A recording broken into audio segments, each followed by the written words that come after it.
You know, I've been around for a while. I've met some interesting people. Done some crazy things. You'd think that there wasn't much that could take me by surprise. You'd be wrong.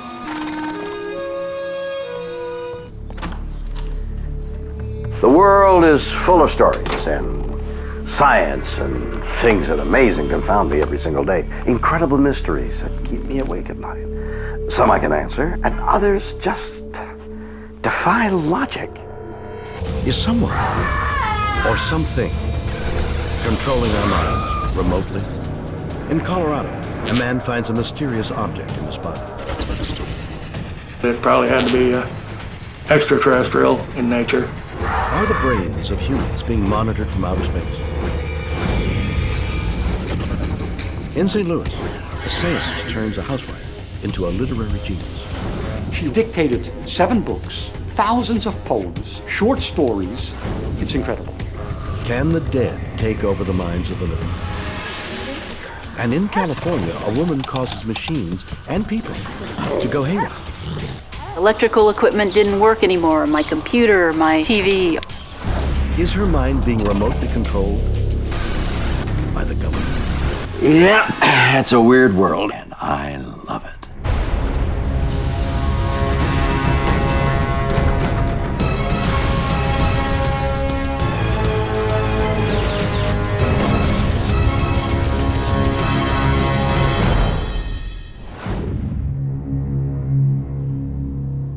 Frightening, isn't it?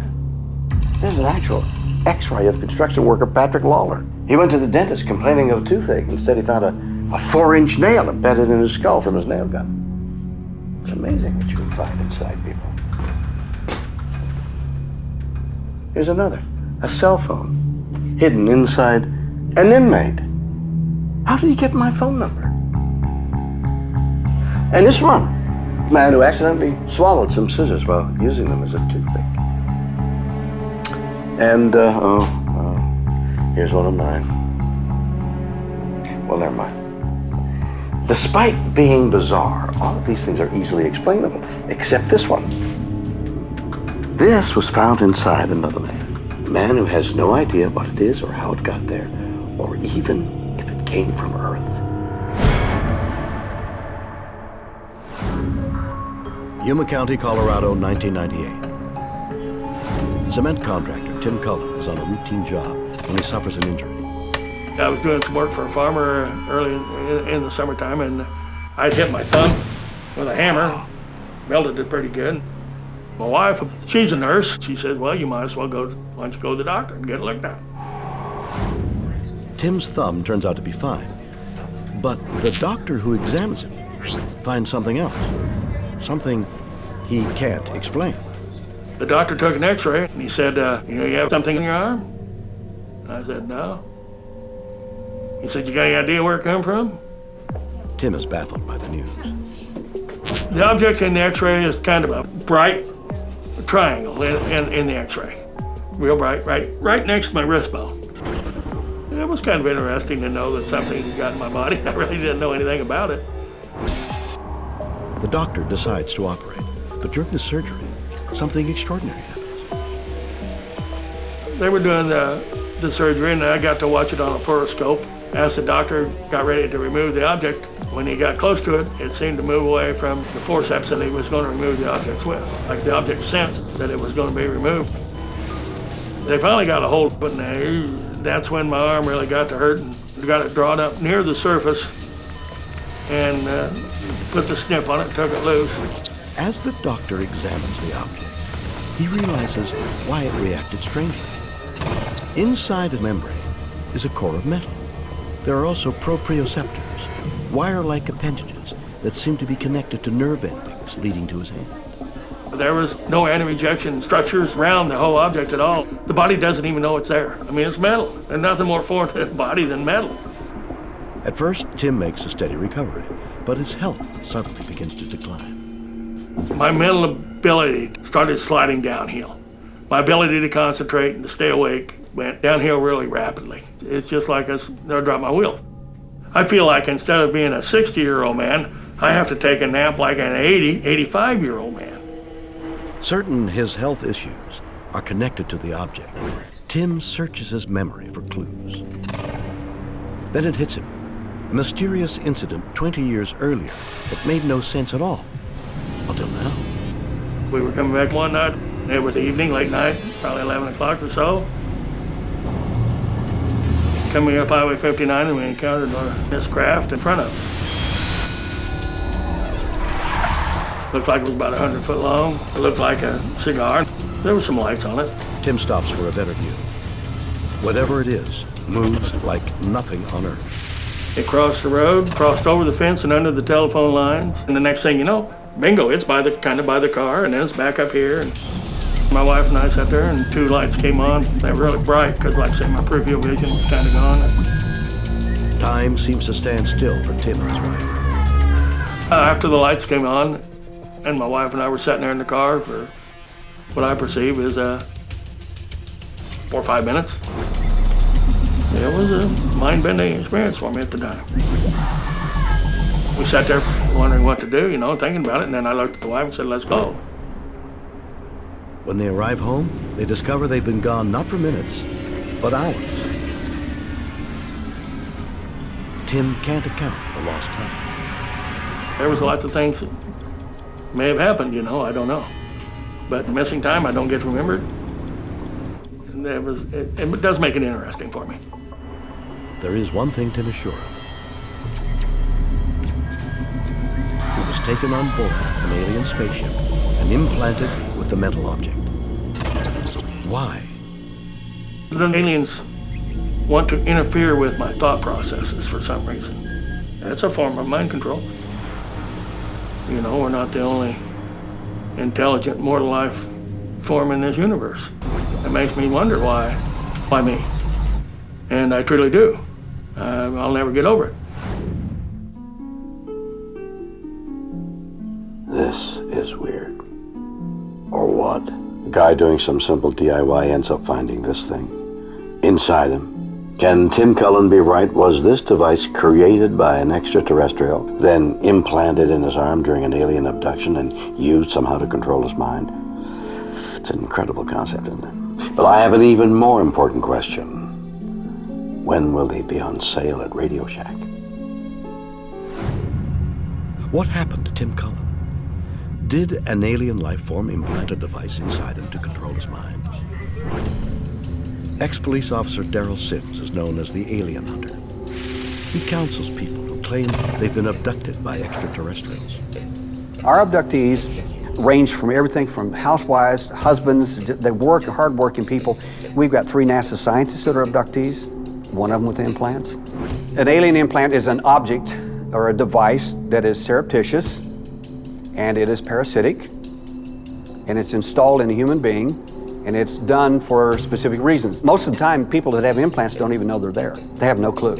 They'll have a car accident, they'll be in any kind of an accident, or we have to go to a doctor, and the doctor will do an x-ray, and he'll overlap some area and say, what in the world is that? He's convinced Tim's UFO experience was not only real, it wasn't his first.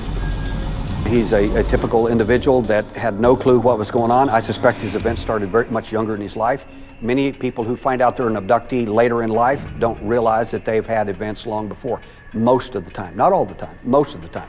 Events start when you're quite young. And not only that, but the second question I would ask him, how many people in your family have you talked to about these events? Grandma, grandpa, aunts, uncles, and so on. You're going to find you're not alone in your family. It is in your family lineage.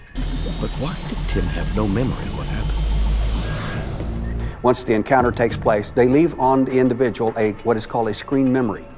This is often the true false memory syndrome. They leave an imagery and thoughts and feelings with you. The majority of them are not pleasant experiences. Despite this, Tim knew something inexplicable was happening to his body and his mind.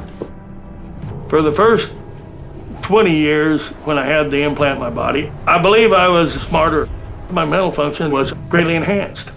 I believe the implant was there to mentally stimulate me.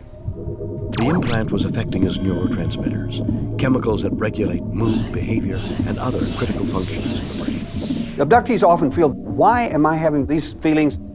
Their levels of serotonin and dopamine being altered, as one a psychologist told me, he says, anyone that can do that to you, I don't care who it is, they own you. They own your emotions, they own everything about you. Sim says implants don't just change the way the brain works, they actually record what it's doing.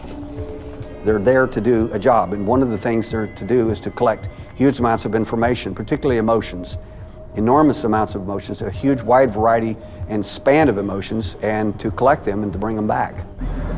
But why would aliens implant these devices in humans? That's the $64,000 question. Everybody's focusing on the wrong thing. That's what bothers me. I come from an intelligence background. The whole thing's an intelligence problem. It always has been. Did aliens try to control Tim Cullen? Or is the true explanation more down to earth? NASA knows where every bolt is floating around up there. A mysterious object is found in a man's arm. Was it inserted by extraterrestrials in order to control it? Dr. Michael Shermer is the publisher of Skeptic magazine. He spent 30 years investigating alien stories. The Tim Cullen story has been around for a long time in UFO lore. He's one of the handful that they hold up as somebody who came to the realization that he was abducted decades after the event happened. So this is in one of two categories of alien abduction stories. Those who remember it immediately, and they describe that they were asleep at night and so on, and those that remembered it decades later, triggered by perhaps regression analysis or just talking to other UFO abductees, and you get the idea going, like, hey, maybe this happened to me, and then you, in your mind, reconstruct it. So he's one of the latter. Yes, you hear about these implants with alleged microcircuitry and things like that. I've never seen one. I've never seen a published article about this. I've never heard of a scientist examining anything like that. Of all the implants that have been tested that I've seen, rigorously tested, they've all concluded that these were natural, earthbound artifacts. Shrapnel, piece of metal, splinter, that kind of thing. Not any kind of extraterrestrial. Dr. Shermer has studied video of Tim's surgery. He saw nothing to suggest the object was controlling his brain. Seeing the video of the surgeon removing it, it didn't look like that at all to me. It looked like it was actually quite loose in there, because as he was poking the tongs in there to grab it, it was moving around. It didn't look connected to any nerves at all. Well, what about the strange membrane the doctor found? We do know that something that's been in the body for a long time gets coated by the body. It's a way of protecting itself. That may look metal when you see it, but it's just actually some other organic material. And I suspect that's all it is. Our brains are really good at doing that, even with just random noise coming in. And so more cell phones, more internet websites, more information coming in only provides a greater sea of randomness from which the brain can find patterns. And so conspiracies are perfect examples of that. Was Tim making it all up? Not necessarily. Dr. Shermer's sure Tim had some kind of traumatic experience, but pop culture made him blame it on ETs. In the Middle Ages, the narratives talk about demons, because they live in a demon-haunted world. 200 years ago, 150 years ago, these were poltergeists and ghosts, because that's the world they lived in. Our century, aliens. So our anomalous psychological experiences are interpreted through that filter. Colin Ross is a psychiatrist specializing in severe mental trauma. He agrees something was trying to control Tim Cullen, but it wasn't aliens. I get contacted quite regularly by email and mail by people who absolutely firmly believe that they're being monitored and controlled remotely by the CIA, the military, or the government. They'll describe how they were involved in the military, how they had a security clearance, they got in some sort of beef with some other person, and then it all started. But how could the government control someone's brain? It's a known fact that from the documents, and this is going back 40, 50 years now, that you can control somebody's behavior remotely by activating an electrode that's in their brain. It's not a conspiracy theory, it's a medical proven fact. Dr. Ross says the origins of mind control technology began from a desire to tap the skills of German scientists smuggled into the U.S. after World War II. Operation Paperclip is one of a series of projects that was created by the CIA after the Second World War, and it was to get control of the German scientists.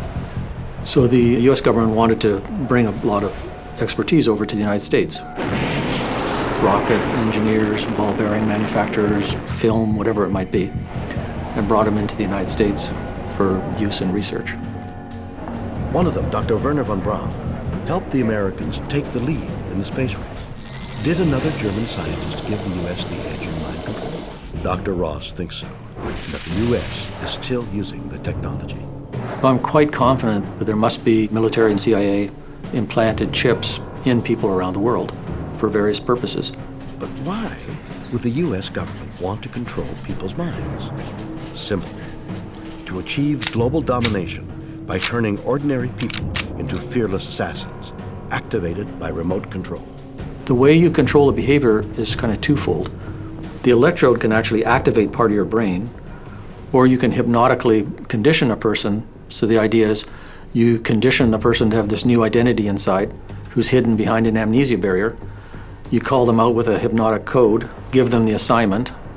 They go back inside, they carry out the assignment. If the out front person is captured and interrogated, has no information, no memory of it whatsoever. And there's documents going back into the 50s that this was actually done and used operationally by the military and the CIA, actually going back to the Second World War. The way I got into all that was I started hearing stories from patients in treatment that they had been programmed and conditioned by the CIA or the military. I thought, a little fantastic sounding, and decided to look into it. Was Timothy Cullen being groomed as a covert government assassin? Are aliens trying to control his brain? Or did he just imagine the whole thing? Whatever the truth, it's weird, or what?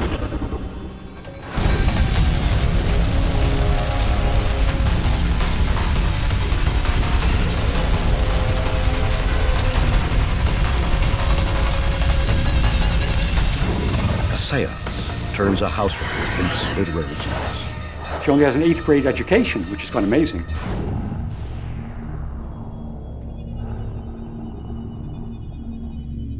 Hi. I'm just trying to contact the spirits. Oh. It's, I'll be with you in a minute.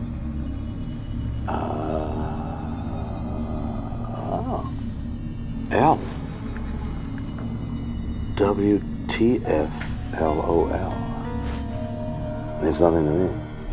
But do Ouija boards really work? Millions think so.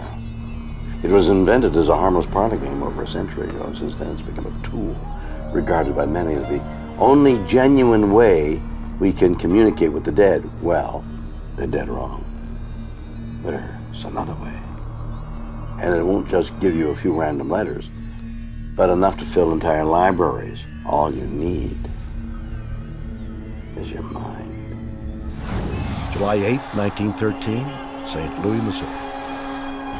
At the height of the progressive era, the suffrage movement is working to bring women the vote and unshackle them from traditional roles. One of the newly liberated women is housewife Pearl Lenore Curran, who is enjoying a visit from her neighbor. Pearl Curran was born in 1883. She only has an 8th grade education. She wasn't really passionate about anything. Physicist and author Dr. Jan van der Zijde is an expert on mediums and psychic phenomena. She didn't read much, she didn't travel much. So here you have a lady who's, let's put it this way, boring. The fashion of the day, Pearl and her friend are playing with a Ouija board, trying to contact spirits. The Ouija board is a board where all the letters of the alphabet are in a circle. And in the center, you put a glass upside down. And then you have about 2 or 3 people in the room put their hands on the glass. And if someone there is a medium, the glass will start spelling out words. Despite many attempts, they fail to raise the dead. But Pearl is persuaded to try one last time. They were playing, and all of a sudden the thing really started moving. There was no way she knew where it was going. The spirits were using her to move the planchette on the Ouija board. Someone or something is communicating with them. The glass begins to spell out a message. Many moons ago I lived. Again I come. Patience worth my name. Wait, I would speak with thee. Good friends, let us be merry. The time for work is past. Let the tabby drowse and blink her wisdom to the fire log. Now that is not normal English. They are connecting with someone named Patience Worth. Who was she? Patience Worth claims she was born in 1649 in rural Dorchester in England. And when she was about 30, she claimed she came to the US in Nantucket, And there, when she was 44, 45, she was killed by the Indians. Patience' essence is overwhelming. She is so powerful, Pearl suddenly realizes she no longer needs the Ouija board. She starts getting the words before the thing even moves. So that's how she knew she was the medium. She's hearing the voices and the dictation from patients. And she's what they call a mental medium, where she's awake, and the spirit dictates, so she hears what the spirit says. The spirit doesn't take over. They don't take over her mind. They talk to her. This is what's called clairvoyance, where you have a medium giving a clairvoyance demonstration. She will go to the audience and say, "You, I have this message for you. I have your uncle here and he's telling me this," or "I see him standing beside you and he's telling me this." That's clairaudience, like she was, where she hears the voices. She was seeing images, pictures, while she was getting patients talk to her. And that was then written down. So that's how she developed. Over the coming months, Pearl's literary output is prolific. Patients dictated 7 books, thousands of poems, short stories. It's incredible. Her stories are filled with obscure details of 17th century life, things she simply could not have known. Pearl publishes her work. The critics love it. For example, the New York Tribune, it's a famous paper, review of a book called Hope Trueblood, a work approximating absolute genius. I mean, what kind of comments are those? They're incredible comments. Then the New York Evening Post. The unusual distinction about this patient's worth is her exceptional, consistent intelligence. You ever talk about an 8th grade woman who's dictating this? Ladies' Pictorial of London. This book will stand as a landmark of fiction by a new writer who will take a prominent place among great writers. This is what's so impressive about this woman and the books that she wrote down. Pearl's unlikely transformation attracts the attention of skeptical scientists who seek a rational explanation. Dr. Franklin Prince, he has a PhD from Yale, and he was the head of the American Society for Psychical Research. They asked him to investigate her. So he spent several weeks interviewing her, sitting in on her sessions when she was writing. But the doctor finds no evidence of deception. His conclusions were that Mrs. Curran was not fraudulent, and she was not nuts or anything like that. She was a normal person. Patience and Pearl's ghostwriting partnership continues for almost a quarter of a century, until 1937, when, in an eerie twist, Patience uses her final message to deliver a chilling prediction. Patience actually told her in the last communication that the end was drawing near. And all of a sudden she got sick and she died. There's no doubt about it in my mind. This is a case of mental mediumship where spirits communicate with her. It's an incredible story. You know, people often ask me if I use a ghostwriter with all these memoirs and novels and poetry that I've published over the years, and I'm not ashamed to say I do. Not that I couldn't do it all by myself. Obviously, I'm a busy guy with a busy schedule. This is Fred. He's very talented. What you got going for me today? I told you to stay off of Facebook when you're on working hours, Fred. I want you to send a note to my wife. Tell her I'm with her in spirit. How did Pearl Curran write so accurately about things she knew nothing about? Can paranormal entities take over our minds? Professor Stephen Browdy is an expert in parapsychology and editor-in-chief of the Journal of Scientific Exploration. I personally don't think Pearl Curran was channeling an entity, Patience Worth. The character Patience Worth provided very few clues about her alleged earthly life. Just that she lived in the 17th century around Dorset in England, at some point came to the US, and was killed in some kind of battle with Native Americans. That's pretty much all we know. So there's very little evidence. And what you look for in a good case suggesting survival after death is, first of all, somebody manifesting knowledge or abilities closely associated or uniquely associated with some deceased person. And you need evidence suggesting that those abilities or that knowledge were not acquired through normal means. We don't see that in the Patience Worth case. So who was the literary genius? For Browdy, the answer is easy. Pearl Curran. My best guess about the Patience Worth case is that Pearl Curran was a kind of dissociative virtuoso, somebody who could go into a kind of altered state, and in that state access various abilities and reservoirs of knowledge that ordinarily were not at her disposal.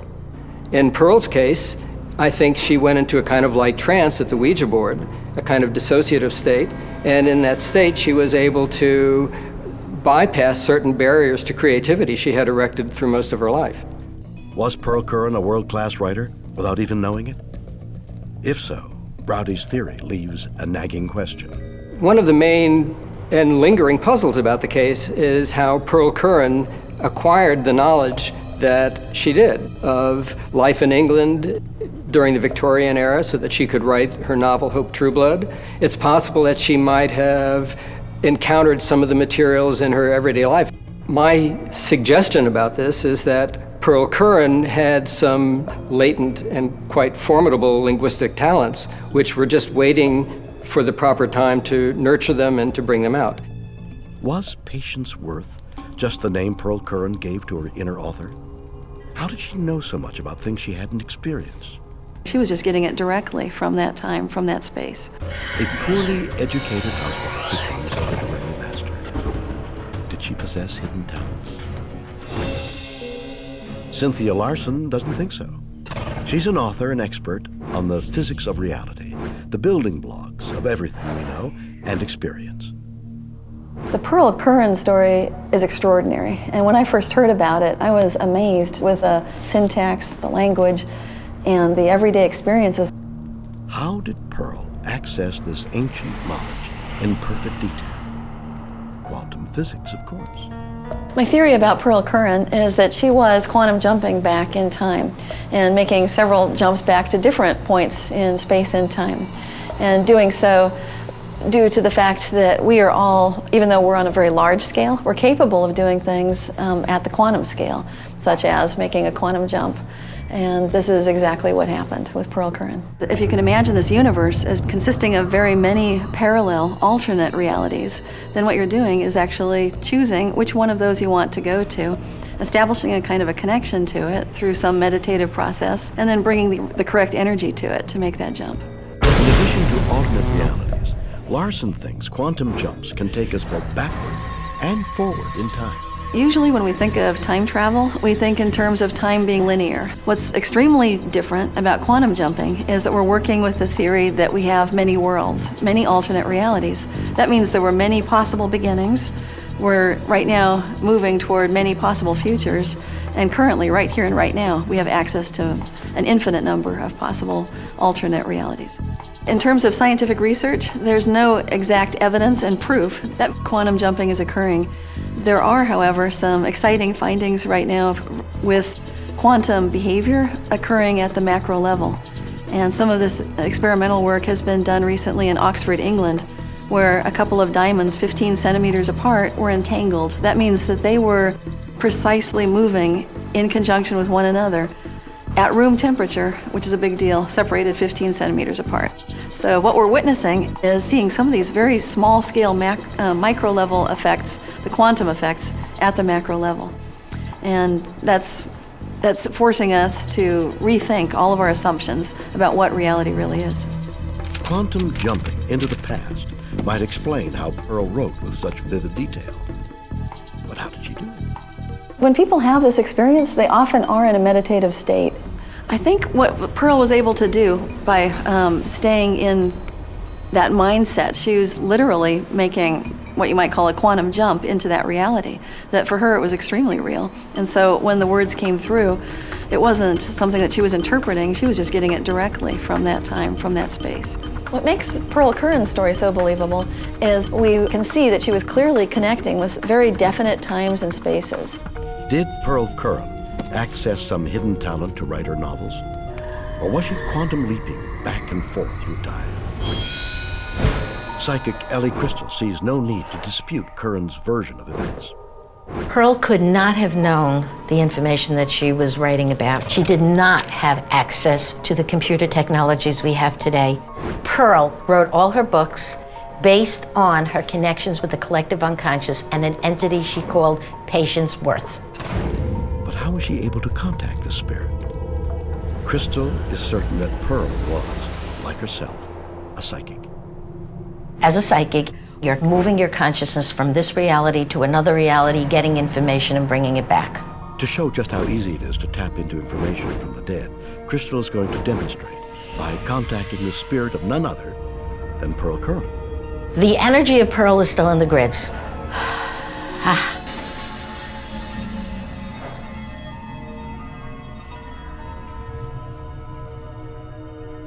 Pearl is saying, she's showing me 2 keys.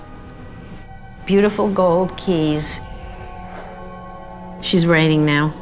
Crystal says this kind of channeling is called automatic writing. The waters will be big. The land areas will fall. She has more to say. She's coming back into me again, though. No World War III. No World War III. No World War III. 2012.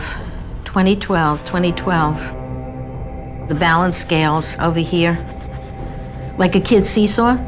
When I'm doing automatic writing, I just let my hand go across the page and write whatever comes out, and it just goes and goes and goes to a point where you just have this feeling of being complete. And then you look down and you see what you wrote. Is this how Pearl wrote her bestsellers? If you can look at our reality as a hologram, okay? It's consciousness, it's like a hologram, and it's made up of grids. Within those grids is everything that ever existed in this reality or anything else that's going on simultaneous to it. What she did as a channeler, she would take her pen and her paper and she would tap into the grids. It's not a magical thing, it's really all science and math. Automatic writing is something you come back to all the time and you keep writing and writing. It can get very addictive also. Did Pearl Curran travel back in time and report what she saw? Did she contact a long-dead spirit to write her novels? Or was she tapping into an ability she never knew she had? We may never know. Weird or what?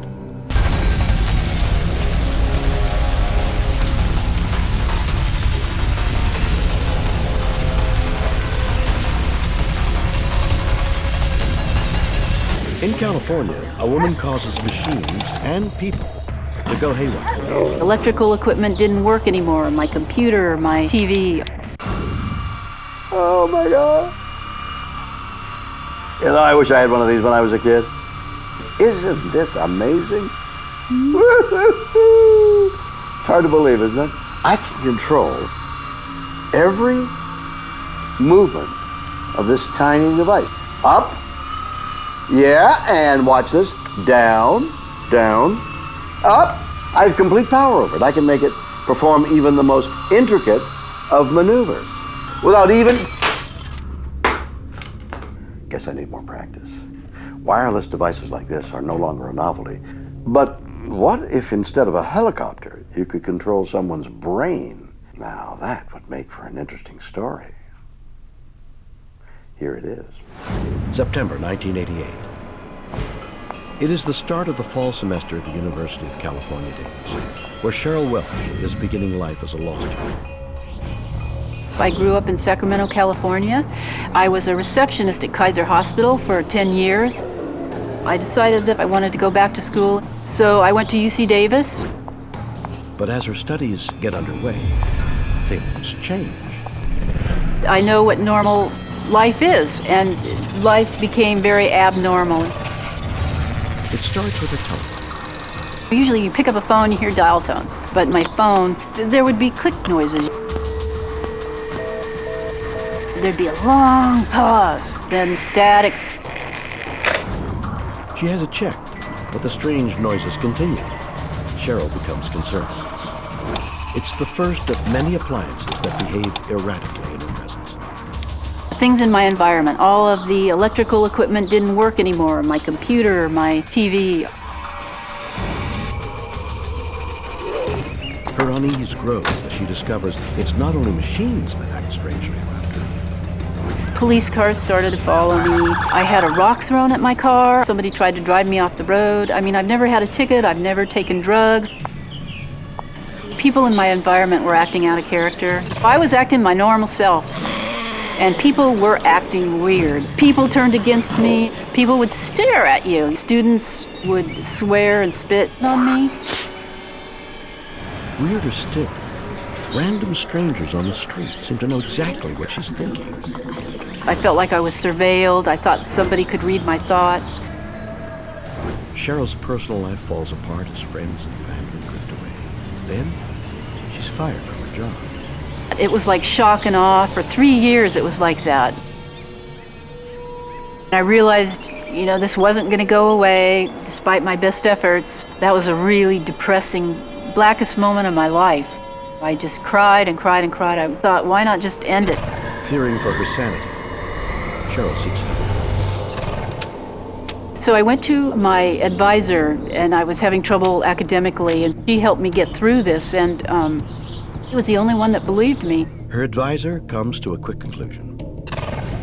Cheryl is the victim of a deliberate and organized campaign of harassment. But who is behind it? First, we checked out. We thought, maybe there's a psychology experiment. They're trying to stress you out. There was no psychology experiment. So I hired private investigators, and I tried to figure out if there were any bugs in my apartment. Nothing. Talking to my advisor, we both figured only the government would have this kind of control over your telephone or what you did in the privacy of your apartment. Deciding to investigate, Cheryl gains access to government documents. They reveal the unthinkable. A top-secret experiment is subjecting everyday citizens to mind control. Major countries have developed this secret mind control technology, especially Russia and the United States. She's convinced the people who harassed her were under mind control and didn't need to know it. Somebody is making them do things, without their knowing it. Why choose Cheryl? You're going to need to experiment on a lot of people. You can't do it ethically, so you're going to do it covertly, She thinks she knows what put her on the government's radar. Before I went to UC Davis, I went to the Army recruiting office. I filled out the forms, I put in my application, but I went to UC Davis instead. And then after that was when this happened. After networking with other victims, they have that connection. Former people who applied to the CIA, former people who have relatives in the government or the CIA are often targets. Are the numbers of innocent citizens being controlled by government-sanctioned experiments? Is Cheryl Welch telling the truth? Or are her claims absurd? Just another conspiracy theory that's impossible to prove? Maybe. But not if you listen to Nick Begich. I think there's some good evidence that Cheryl Welch and many of the other people I've spoken with have been victimized by this electromagnetic mind control experiments. The weapons of this century aren't bombs and bullets and ordnance, but electromagnetic energy targeting the human being, which is a greatest revolution in military affairs since gunpowder. Begich is an expert in government mind control. He is convinced the Pentagon has mastered a technology once thought to be science fiction. The ability to broadcast information directly into the human brain. Our government began spending a lot of time looking at how to modify behavior of human beings. Going back to the Korean War, in fact, in a publication, Low-Intensity Conflict in Modern Technology, they have a chapter on electromagnetic weapon systems, being able to not just to debilitate someone, but actually even to stimulate certain activities within the brain. But how? HAARP is the High Frequency Active Auroral Research Project, which started as a joint effort of the Air Force and Navy. This is a very large array or field of antennas based in Alaska, radio frequency antennas. And normally when radio frequency energy comes off of an antenna, it spreads out, just like shining a light on the wall. It follows the same principles in physics. The light spreads out, becomes less dense, radio signals become less dense, so the further you get away from the transmitter, the weaker the signal. With HAARP, what they do is use an array or field of antennas. Right now there's 180 in that array.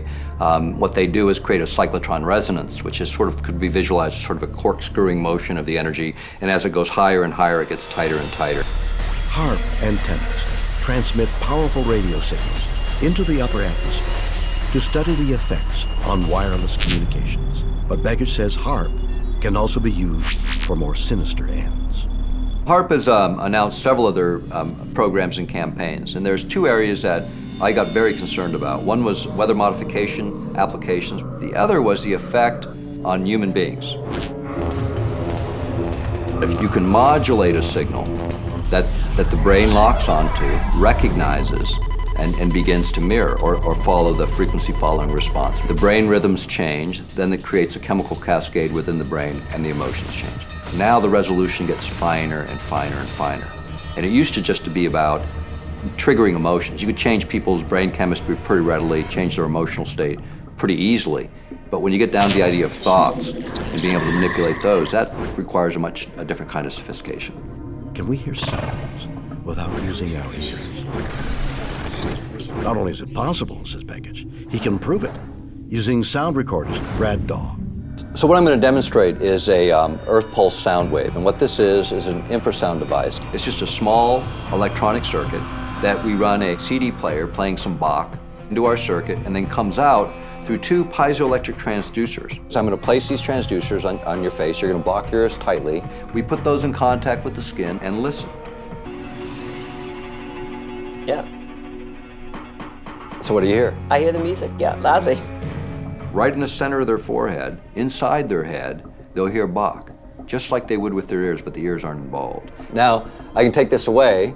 If you'd hold this on there with one finger. Yeah. And then we'll show that this current actually can transit.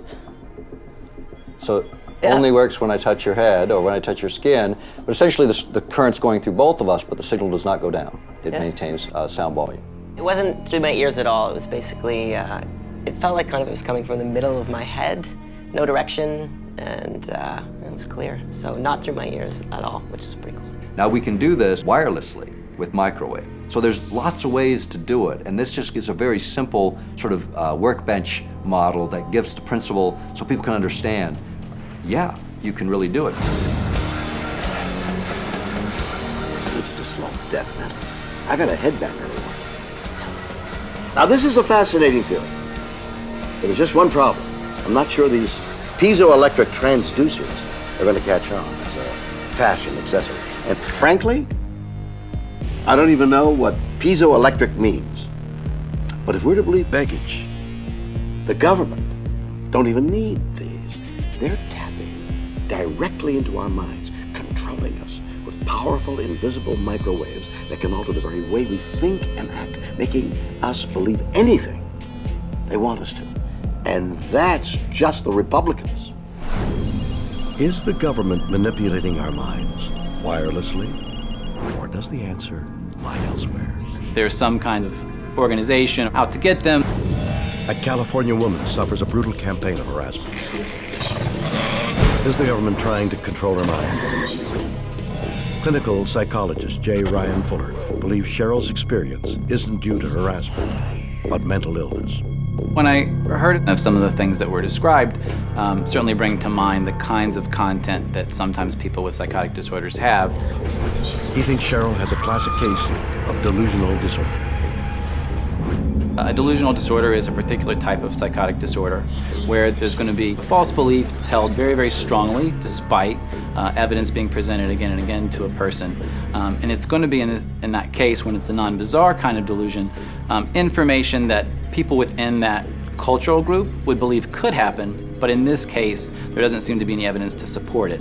So one might think that their spouse is constantly cheating, and that would be a jealous type. If it's a persecutory type, it could be that I'm being harassed by the police or the FBI, despite the facts that there isn't evidence to confirm that that's actually going on. And so I might believe that my mother-in-law is trying to poison me with her cooking. It's something that could happen in the real world, but there isn't any evidence to confirm it. But what about the strangers who spit at Cheryl in the street? The interpretation that people are going to be insulting them or hostile or have malicious intent is very, very common. It could be that I'm being harassed by the police or the FBI. There's a conspiracy.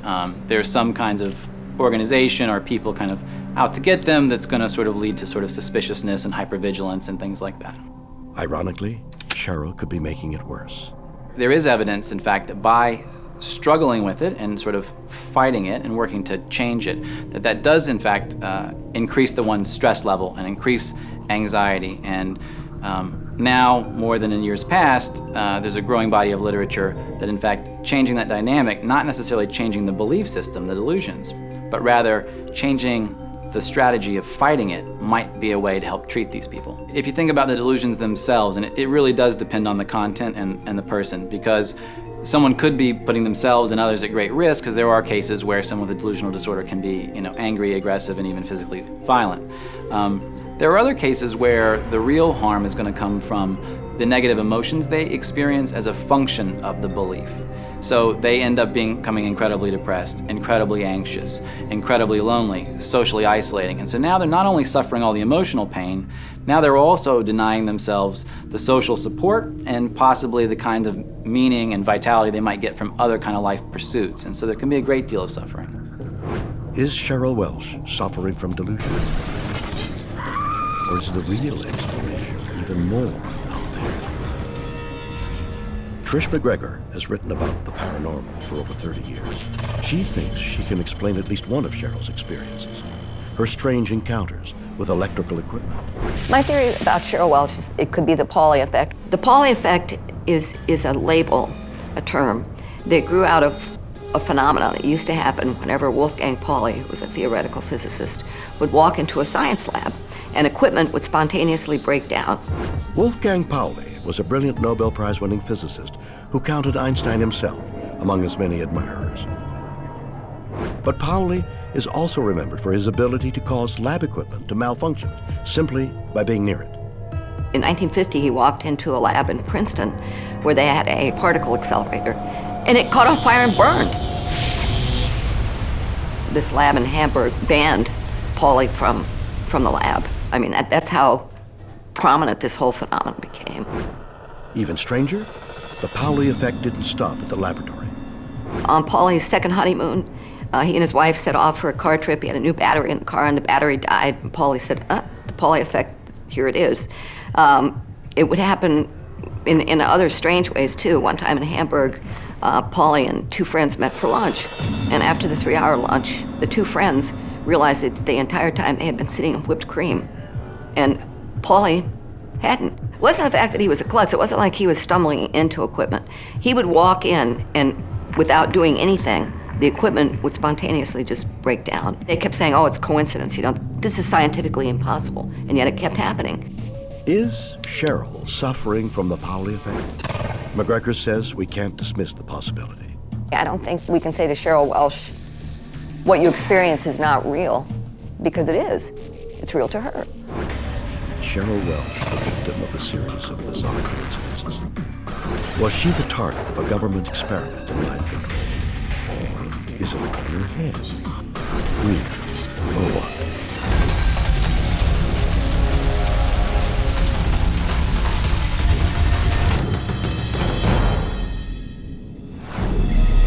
So there we have it. 3 stories of mind control. An implant turbocharges a man's brain. Is it an alien device? A housewife turns into a literary genius. Is she channeling a spirit from the 17th century? And a woman suffers a bizarre campaign of harassment. Is she a guinea pig for a secret technology? You decide. Join me next time for more stories that will undoubtedly be weird or what?